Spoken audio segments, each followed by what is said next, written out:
As always, Ted, kick us off. Who do you have as your winner of the weekend? First of all, thought about going with OU recruiting. We did get the commitment from Michael Hawkins coming to Oklahoma over Texas Christian University. So that's big time. Got your 2024 QB. Now it's time for him to recruit the class. That's right. Usually the keystone player of the class. So hopefully that's what we get again this year. I had to go with the PGA. You had the PGA versus the Live Tour on Sunday, the Masters, right? And the PGA whipped the Live Tour's ass whenever it comes to Koepka and Jon Rahm. Now, you say that. Couple other guys played well. You look at the top three. Two of them are Live Tour guys. That's true. And Mickelson looked great coming down the stretch, didn't he? It's okay. Like he and Spieth were like grabbed each other before the round and said, let's go get this thing or something. They were on a mission. Dude, and I know that you are not a Spieth fan. I understand that. But how much fun was it watching that group? It was. Dude, those two guys, when you talk about fun guys to watch when they're on a heater, Mickelson and Spieth are way up there on that list. And they both, and the best part about Spieth when he's on a heater, he still hits a driver too, where you're just like, oh my gosh, he's in the trees. You can't see it. Like it's all going to be crashing down. 18. He's playing unbelievable golf. He's absolutely rolling, and he just yanks it into the trees. You like show a camera shot, you can't even see the guy. It's just unbelievable. It was wildly entertaining. How about Rahm on 18? How far did that drive go? Dude, the dude hit a provisional. He hit a provisional. Can you imagine if you're hitting three from the tee right there and like the golf gods were nice to him right there? That could, I mean, it's one thing to step up there and hit what was a horrible tee shot. Like the swing of emotions, he was probably the happiest he's been the entire day whenever that ball ended up where it ended up. Like if you're hitting three from the tee right there, that next shot becomes a totally different animal. Yeah. And the thing was, the reason why he was in the position that he was in is like he had not made the big mistake all day. Yep. He'd just been rock solid, consistent. And then that drive on 18, you're like, no one knew where the ball was. It was right. There was that moment where it's like, oh my God, he's going to hit a provisional. He's re-teeing. Here we go. Let's get weird. Well, that's kind of where I was at the time. I was like, this could use a little bit of drama right here. Yeah. I will say, my wife sent me this picture along. We were in Hawaii a while back, and there's this picture of my son, and he's stuffing his face with French fries. And Jon Rahm's right behind him. So Cam would like to wish his very, very good friend, Jon Rahm, congratulations on winning the Masters. Cam that's what Jon Rahm's going to look like tonight when he's celebrating. There's nothing better than Rahm. Like, I just love Rahm's physique for a golfer is just mesmerizing. You know, it's just the swing, the physique, everything about it. The dude is incredible. Yeah, he's good, man. He's a fun guy to watch because it looks like he is constantly teetering on the edge of pissed off, which, you know, is kind of unique for a golfer where they're typically just almost flatline emotional. He always looks like he's in that tee shot on 18 away from just exploding. But he held it together nicely there. That was the thing about him early in his career. Remember, people like, he's too emotional. He gets too mad. And hey, whatever the dude is doing, it's working. Too rich now. Oh my gosh. That was best awesome. Golfer in the world. How about the difference a day makes in what it looked like on the course yesterday compared to today? I guess even this morning was bad. It made me sad for everyone that had spent all that money to go to the Masters to watch it in those conditions. It looked miserable, dude. I felt horrible for everyone, like the golfers, the the patrons. Like it looked terrible out there. No one looked like they were having fun at all, especially Tiger Woods. Oh my gosh. Which that is like the lasting impression of this Masters for me was Tiger standing there.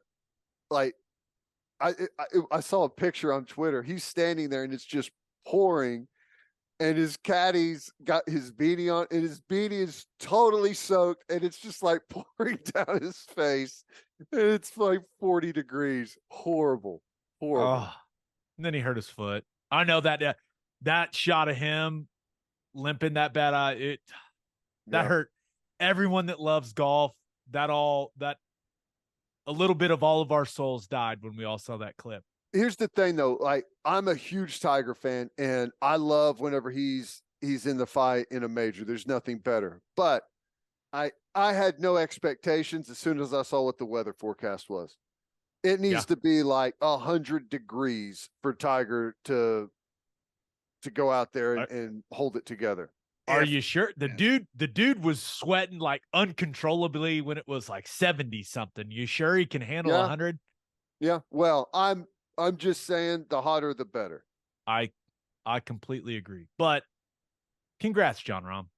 You're the best golfer in the world. That's awesome. It's good. Good. It's great. Yeah, it's great. I did love seeing Koepka in it again, man. I want him to come back, Brooks. Come back. I thought he had a chance to do something special there whenever he birdied 15 and then made that nice putt on 16 to go back-to-back birdies and then lost the tee shot on 17. I mean, I thought he was about to make a nice run here and see if it could get interesting. I mean, imagine if he had birdied 17 and then Rahm hits that tee shot on 18, would have been a totally different situation. Last thing I'll say about the Masters. So much for the live golf guys being super rusty. I know. Mickelson, Koepka, T2, Patrick Reed, T4. If Mickelson hadn't closed the way he did on Sunday, I mean, I imagine everyone would have been saying like, well, that's what Koepka gets. He's only used to playing 54, right? That's true. I mean, Phil Mickelson saved everyone. Like we all were going to fire off at, well, Koepka, I mean, when's the last time he's played a fourth round? We were all going to fire off the same tweet. But Mickelson, that was fun to watch, man. The shades, I still don't understand it though. I don't know what. There's almost no one wears shades on tour. What's the deal with that? I have no idea. Do you ever golf without sunglasses? No, not really. Like if it's cloudy, I'm wearing sunglasses. Yeah, I thought maybe it's something like, I don't know. It's weird, but because it was sunny as can be in the final round, and not a single dude was wearing shades. Mickelson could not wait to break out the mirror aviators. Well, there's going to be some more guys trying those with the way that he was firing those wedges in there. That was awesome. Fun. All right, who is your loser of the weekend? I don't know. Is it the Jets for losing out on Odell Beckham Jr., or is it the Ravens for signing him to a 1-year, $15 million deal? I'm not exactly sure here. Okay. So I find it strange. That they gave him that much money. Is it weird that I saw it now because it's what it can be up to 18 million, right? Yeah. For Odell. I mean, when's the last time he produced? I would almost say never. Like consistently. Well, the Rams Super Bowl run, he had some big performances. When did he join though? He's torn his ACL twice in the last 3 seasons. What game did he join the Rams? Was it right before the playoffs, right? Yeah, it was late. Yeah. So I don't know. I think that's what I'm saying. I don't know. Are the Jets the loser for losing out on him, or the Ravens the loser for signing him to such a huge deal I don't know. Maybe it's a good sign and something that you had to do to get on the good side of Lamar Jackson and to maybe get something done where he's not holding out or whatever. I don't know, but it's fascinating. We'll see. See if he can stay healthy and put a full season together. Yeah. He is, what's he, 30? Yeah, young. That's up there in wide receiver years. So, yeah, it is. Not young, and he's been better recently, but, he's not necessarily the guy you go to for locker room glue. I'm convinced because it feels very un-Ravens to me, just with how that organization's been run in the past. It feels like this is what you had to do to get the deal with Lamar done. Mm-hmm. That's how it feels to me. Right. Right. Because they're buddies. Maybe it's just, it was just the price of doing business with the Ravens to get Lamar Jackson back into the fold. If you can sign 1 year to 15 to Odell and lock Lamar Jackson up for an extended amount for below what he was asking, or, maybe you do that. Maybe you end up saving money in the long run, and who knows? Or even better, maybe it works out perfectly and Lamar signs and he and Odell are the top, quarterback receiver duo in the league next year. I guess that would be the best picture you could get from it. Not likely. I did not expect Odell to get that type of deal. Maybe Lamar Jackson should hire his agent. That's impressive, man. No agent did some work. That's good stuff. It's crazy. Do you think it's just hard to imagine that Odell Beckham Jr. is going to go out there and have a massive season and not get hurt? I would put. He didn't even play football last year. I'd put it at less than 5% chance that he plays every game. What would be a successful season? Like 750 yards receiving? I mean, when you're talking about the money, like he needs to be a 1,000-yard receiver. Get making that money. He needs to at least have a touchdown for every $1 million they pay him, right? It'd be a lot of touchdowns. I know it would. All right, let's get to my winner and loser. But first, John Vance Auto Group has been serving Oklahomans for 40 years. They're family owned and operated, and they've got 9 full-service dealerships in Woodward, Miami, and Guthrie. No matter what your vehicle needs are, John Vance Auto Group has you covered. They carry domestic brands such as Ford, Lincoln, Chevy, Buick, GMC, Chrysler, Dodge, Ram, Jeep, and Wagoneer. John Vance Auto Group's goal is to give unequaled service and to exceed customers' expectations in every way, which is why they have their lifetime loyalty program. Here's how it works. You buy a new or used car.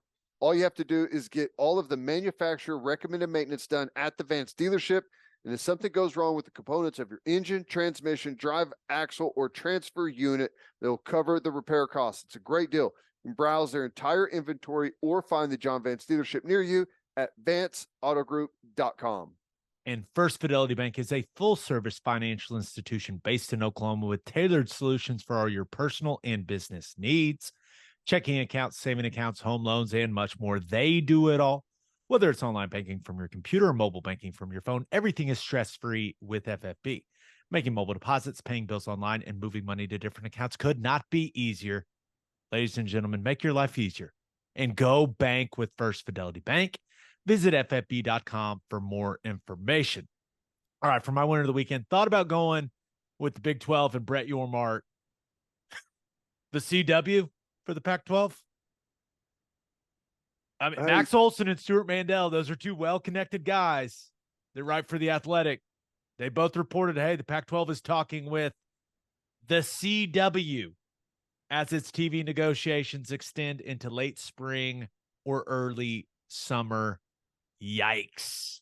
Stay tuned. Coming up after Charmed, Utah goes to Oregon for a top 10 matchup. Right after One Tree Hill reruns. Yeah, live golf in Pac-12 football, baby. Let's go. I guess, hey, you got to start somewhere if you're looking to get into the live sports business. And I know they're not going to have it this year, but I think the Pac-12 is going to be awesome this year. It's going to be probably the most competitive, most exciting conference to watch. A lot of quarterbacks. Every quarterback is good out there, man. Yeah. So, but that report, it just makes Brett Yormark look even better for jumping them in the line and getting a deal done with Fox and ESPN when he got it done. And the CW. There's not an athletic director out there that can spin a TV deal with the CW as positive to their donor base for sports, right? No. There's no way. So it's only a matter of time before ADs in schools start to break ranks, because right now they're trying to stay solid. Like if you've got a rift, if you've got anyone that's not totally in and that is outspoken, there's no way you can get a TV deal, right? But that's about to start happening. It has to. Yeah. To be determined. Mm-hmm. Every update that comes, though, from the Pac-12, it seems to be getting worse and worse and worse. So we'll see. Maybe they'll be on Food Network next season. I don't know. Hey, there you go. I watch that way more than I watch the CW. I know that. Same. Diners, Drive-Ins, and Dives. What a show. Fantastic. All right, but my word of the weekend, National Hockey League. Huh? Guess what I did once the Masters got called on Saturday, Ted? Did you catch up on some NHL? I watched a ton of hockey. I don't know what it was on. I was like, why not? I normally don't watch till the playoffs. The playoffs are in like a week. But so do you have any idea who Connor McDavid is? Yeah, he's the young prodigy. Okay. I had read about him. I'd seen the highlights, right? It was a big deal whenever he was finally draft age, and it was a big deal. Let me tell you, this dude is unbelievable with what I watched. Mm-hmm. I mean, 2 goals and an assist. I mean, the Oilers may become like must-see TV for me in the playoffs. I don't know a ton about hockey, but that dude dominated everyone else on the ice. I don't know if LeBron James is or Giannis. I don't know what the NBA equivalent or NFL equivalent is, but he might be better at hockey than any other athlete is at their sport. It was like, even I could see it, and I know nothing about hockey. I was like, this guy's incredible. Right. Yeah. It's nuts, man. That's why he gets all the comparisons to Gretzky. 151 points on the year. Learn that. He's the 6th player in NHL history to do that in a season. Pretty good. First since 1996. That's what they said on the broadcast. Hey, you've got to have stars, man. Stars make the sport go. And it's been a while since, the NHL's got they've had good players for a while. I mean, there's no doubt about that. But like a legend, like a superstar type of player, it's good timing for them. Yeah. And then I watched a little bit of the Boston Bruins. First Boston Bruins game I've watched all season. I know you're shocked. Yeah. They won their 62nd game against the Devils in the game I watched. And I checked today, they just won their 63rd game. They broke the NHL record for wins in a single season. Wow. That's pretty damn good. There's some like hardcore hockey people that are listening to me say this, being like, yeah, no duh. This has been happening all season. They're amazing. But I'm kind of getting excited. Are we going to have to start football guys talking hockey? Is this the green light for me to start watching hockey again? Dude, playoff hockey. Hey, playoffs starting a week. Playoff hockey's incredible. Incredible. Yep. One little other hockey tidbit. Sidney Crosby hit the 1,500 points mark. Only the 15th player to do that. How about that? Impressive. I don't care about the Penguins, though. I'm an Oilers guy. Let's go, Connor McDavid. Yeah, I'm just going to root for the best player. What's up? There's nothing wrong with that. Yeah. It's All smart. right, for my loser of the weekend, thought about going with Travis Kelce. Did you see that first pitch? Yeah, what? How is that possible? Nerves? I think he just held it in the hand too long. And Big did you see hand? his tweet? He's like, "Could you tell I've been spiking balls for 10 years?" Which is a great tweet, but Nice save. a rare L for the future Hall of Famer. Just not a good pitch. And he's a Cleveland guy too, so like him throwing the first pitch at a Guardians game, that's a big deal. He just gripped it a little too tight. Maybe it wasn't. I think he wanted to throw it hard too bad. You know what I mean? Like he wanted it too much. Yeah, you got to, in that moment, you got to think about risk reward.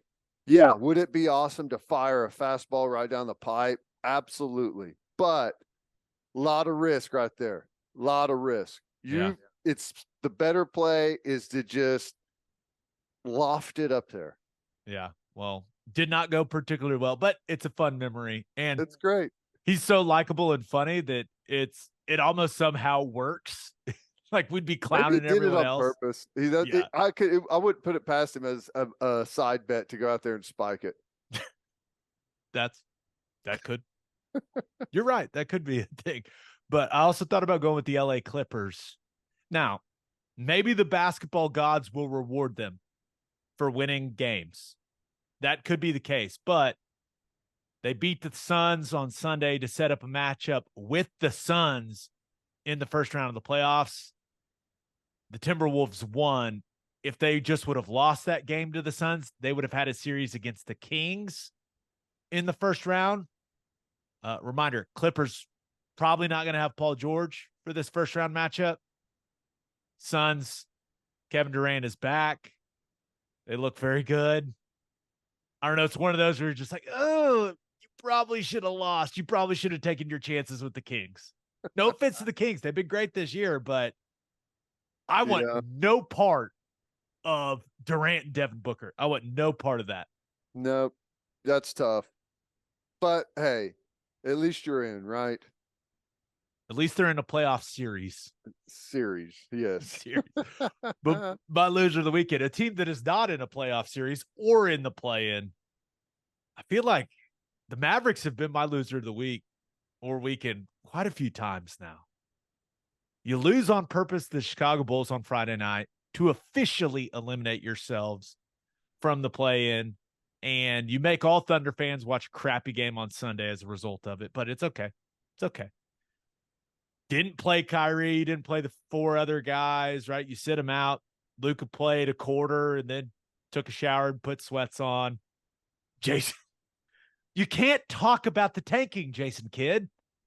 That's the number one rule of tanking. It's just like Fight Club. Don't talk about it or else you're going to get fined. But Jason Kidd, very open about the whole thing. He was like, well, we had a plan and the plan has changed. I'm just doing what I'm told to do was basically the message. And of course, does that mean he knows he's getting fired anyways? Maybe it could be him like giving Mark Cuban the middle finger out on his way out of the door. I don't know. But of course, after all of those shenanigans and Jason Kidd just talking about it openly on the podium, the NBA has launched an investigation into Dallas's roster decisions against the Bulls. Let me save you some time, NBA. They lost on purpose. Yeah. You find their owner before in the past for talking about tanking on purpose publicly. Like, let me just save you some time. And I get it. You want to keep your top 10 pick. You don't want to have to send it to the Knicks. I get that. You just can't talk about it, guys. You just do it and you don't say a word. One could make the claim that they officially started tanking whenever they signed Kyrie. They sent assets out. Is he not like, the best part is everyone was like, this is not going to work. No. It's like, oh, we'll try it. When is the last time there was a move made with Kyrie that wasn't an epic disaster? He still, it seems like the guys in the NBA still really respect him for like his skill level and all that stuff. But There's a lot of distraction, man. There's a lot that I don't know.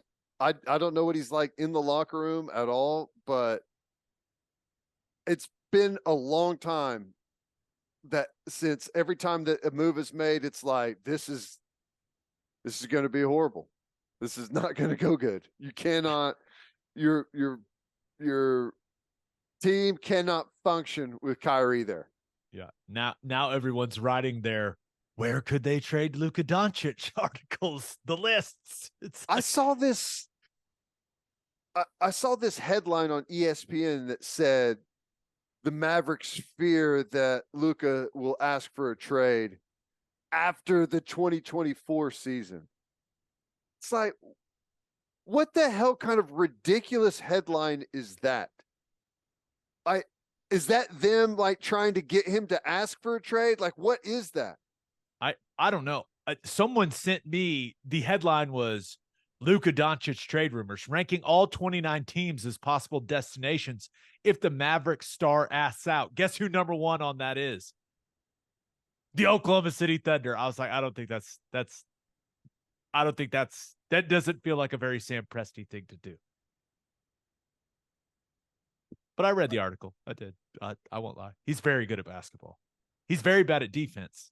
And his body language is the worst. I was about to say, like, I don't want him to come to Oklahoma City because you're going to have to get rid of some good young players. It does not make sense. No. So, congrats on keeping your top 10 pick, though, Dallas. Now, he did have an exit interview and did some media availability on Sunday, and he was like, yeah, I saw the stuff. I didn't ask for a trade. I'm fine. I'm happy here, all this stuff. When you have to come out and say that publicly already, that's not a good thing. No. Everything's fine. Okay. We'll see. I guess he's been going through some stuff, right? Is he getting sued by his mom or something? Yeah. It's like a trademark thing. I don't know. Doesn't sound fun. No. I think you really missed Jalen Brunson too. I think they were really close. Which is what I'm just really glad the Thunder have Sam Presti, because you can mismanage situations, and it feels like we got one of the best. Have a great offseason, Dallas Mavericks.